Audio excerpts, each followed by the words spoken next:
Bonjour chers frères et sœurs du monde entier, je viens par ce numéro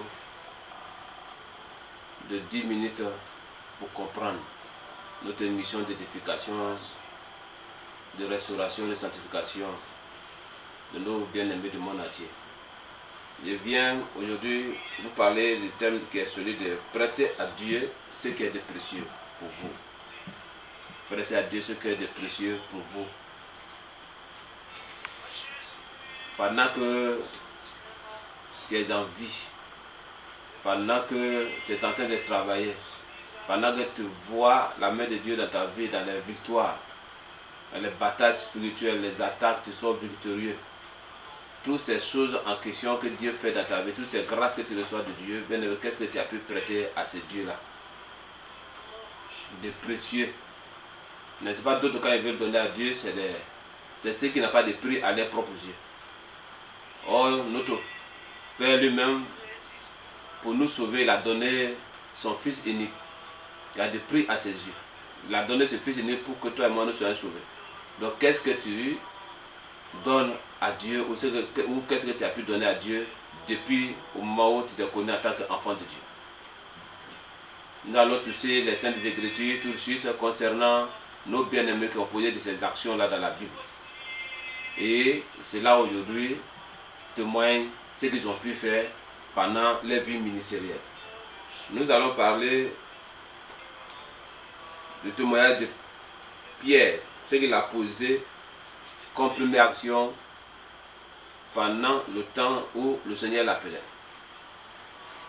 Il a prêté sa barque au Seigneur pour pouvoir se tenir dedans pour proclamer la parole de Dieu. Aujourd'hui, d'autres peuvent avoir, n'est-ce pas, les engins, mais à peine peuvent prêter à leur frère qui va aller, n'est-ce pas, en mission quelque part pour parler de la part du Seigneur. Ou soit s'il va te donner, il y a beaucoup de conditions là derrière. Mais s'il s'agit des choses du royaume, il faut te dire que tout bien que Dieu t'a donné, tu dois mettre au service de ce Dieu qui t'a accordé cette grâce. Dans Actes des Apôtres, la Bible déclare là-bas que ce que nos frères de ce temps-là avaient ne considéraient même pas que c'était les biens qui les appartenaient à eux propres, mais mettaient au service des apôtres. Ils partaient mettre au pied des apôtres. Et les apôtres en question aussi à leur tour donnaient à chacun selon le besoin qu'il avait à ce temps-là. Et l'évangile était prêché avec puissance. Et la puissance de Dieu venait pour confirmer la parole révélée par les prodiges, par des miracles. Donc voici ce que dans le livre de Luc 5, à partir du premier verset, comme Jésus se trouvait auprès du lac de Génézareth et que la foule se pressait autour de lui pour attendre la parole de Dieu, il vit au bord du lac 2 barques d'où les pêcheurs étaient descendus pour laver leurs filets. Il monta dans l'une de ces barques qui était à Simon. Il s'agit ici de Pierre, qui sera appelé plus tard Pierre. Et il le pria de s'éloigner un peu de terre. Puis il s'assit et de la barque, il enseignait la foule. Il s'est assis dans la barque de Simon, à ce temps-là pour enseigner la foule. Et suite à cela, ce que Pierre et ses compagnons ont cherché toute la nuit sans avoir, Dieu a fait cette grâce, ils ont pu avoir autant de poissons au point où leur filet se rompait ce jour. Lorsqu'il eut cessé de parler, il dit à Simon, avance en pleine eau et jetez vos filets pour pêcher. Simon lui répondit, maître, nous avons travaillé toute la nuit sans rien prendre, mais sous ta parole, je jetterai le filet. L'ayant jeté, il prit une grande quantité de poissons et leur filet se rompit. Ça n'a pas commencé tout de suite par cette bénédiction. Mais sa barque a servi à propager l'évangile, à partager la parole de Dieu. Quand le Seigneur montait dans cette barque, il a dit à Simon d'éloigner un peu cette barque-là de la terre. Et il était assis dans cette barque. Et tous ceux qui venaient assoiffés de la parole, ils ont reçu la parole qu'ils avaient besoin ce jour. L'évangile a été prêché. Mais c'était dans la barque de notre frère Simon, en ce temps-là. Et suite à cela, maintenant, les besoins, ce qu'ils ont cherché durant toute cette nuit, sans avoir, ils ont pu l'avoir par la suite, en un temps de rien. Je veux dire par là, si toutefois tu acceptes de prêter ton bien pour le service du Seigneur, Dieu te donnera aussi autant de foi. Il y a nos bien-aimés dans la Bible qui ont donné leur maison pour propager la parole de Dieu. Pour que les hommes de Dieu viennent annoncer la parole de Dieu. Les gens venaient, ils ont fait de cette maison-là l'église de Dieu. Un frère pouvait rendre témoignage autrefois pour dire que quand il a eu à cœur de donner sa maison, de mettre sa maison à la disposition des frères. Pour dire celui qui veut faire une retraite spirituelle, il peut venir prier là-bas, il peut venir se loger dans sa cour. Quand il a dit ces choses, les moments qui ont suivi, il y avait un frère qui était là et ce dernier a dit qu'il veut dire quelque chose. Il dit, qu'est-ce que tu veux dire? Il dit, quand tu as dit tout à l'heure pour dire que ce que Dieu te donne, tu mets au service de Dieu, j'ai un terrain, mais depuis la moquette, j'essaie de bouillonner en moi que de céder cela aussi pour le service de Dieu. Donc je te donne ce terrain, si tu as les moyens pour bâtir le temple de Dieu dessus, pour que tu puisses le faire. Ça a commencé par quoi? La maison en prison n'est pas sa propre maison, il est en location. Mais voici tout de suite quand il a décidé de donner cette maison pour mettre à la disposition des bien-aimés de l'église, pour dire qu'ils peuvent se retirer pour venir passer les mois de retraite. Sur le champ, Dieu va toucher le cœur d'une personne qui a acheté un terrain de grand prix. Ce témoignage, il est reçu des lèvres de ses frères qui viennent d'Abidjan. Donc ce que tu mets à la disposition de Dieu, Dieu ne te donne pas seulement le doux, mais il te donne autant de foi. Ici, nous allons parler aussi d'un homme dont la Bible ne mentionne pas son nom, qui a mis sa maison au service de Dieu. Dans Luc 14, verset 12 à 16, où le Seigneur voulait que ses apôtres aillent préparer la Pâque, il va leur dire, voici un homme qui est de passage, cet homme en question, suivez-le. Il a une crouche à la main. Quand vous verrez cet homme, suivez-le jusqu'à là où il va rentrer. Et quand il ira dans cette maison, vous verrez que dans la maison là-bas, il y a son maître. Adressez-vous à son maître.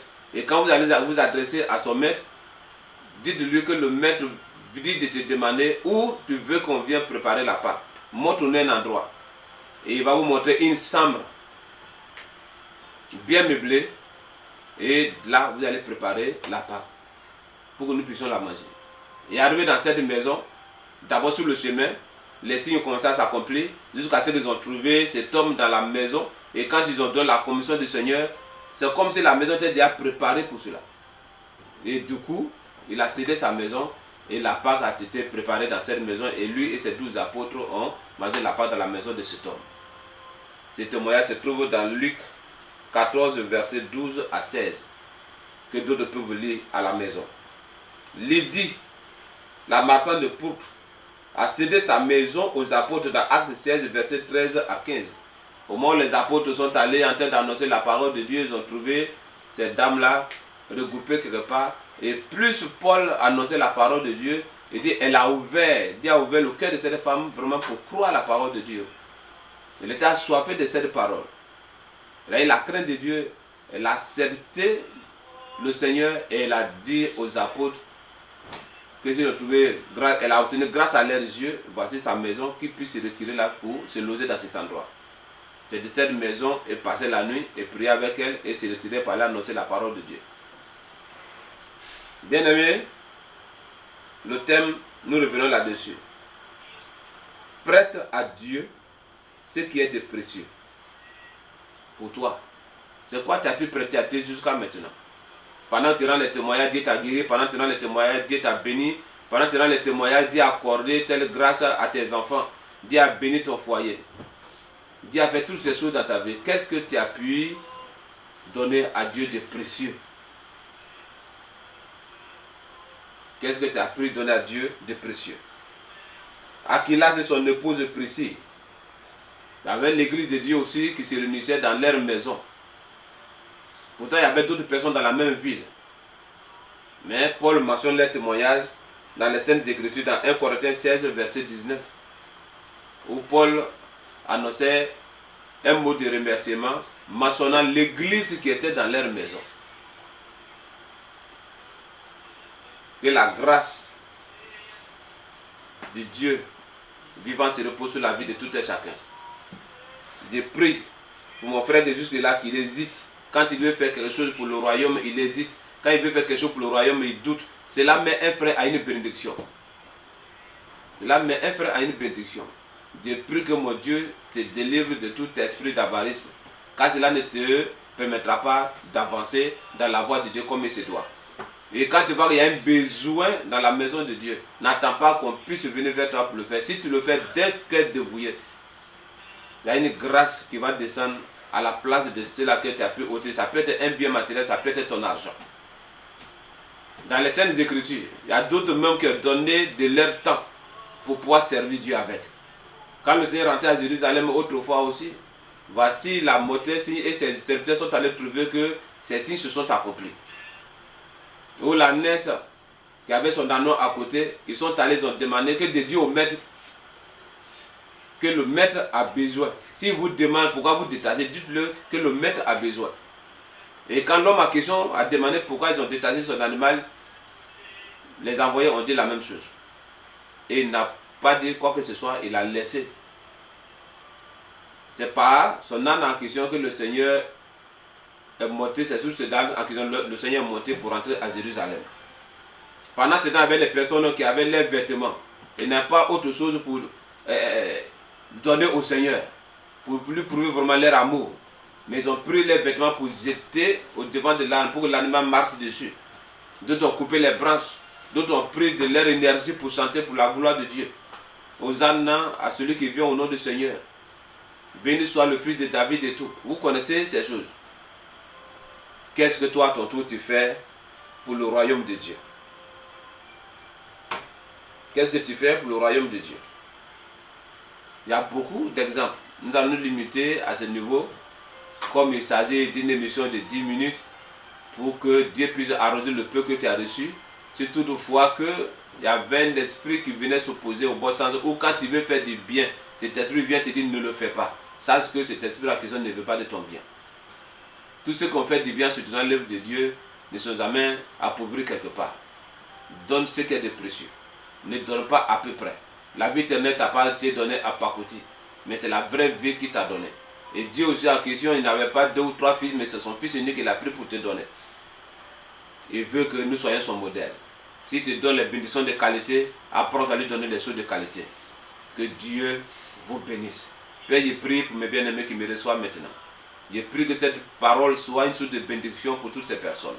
Qu'ils puissent désormais avoir le renouvellement de l'esprit, le renouvellement de l'intelligence. Pour qu'ils comprennent maintenant la voie de Dieu d'une autre manière. Je te le demande parce que tu es capable de les toucher là où ils sont.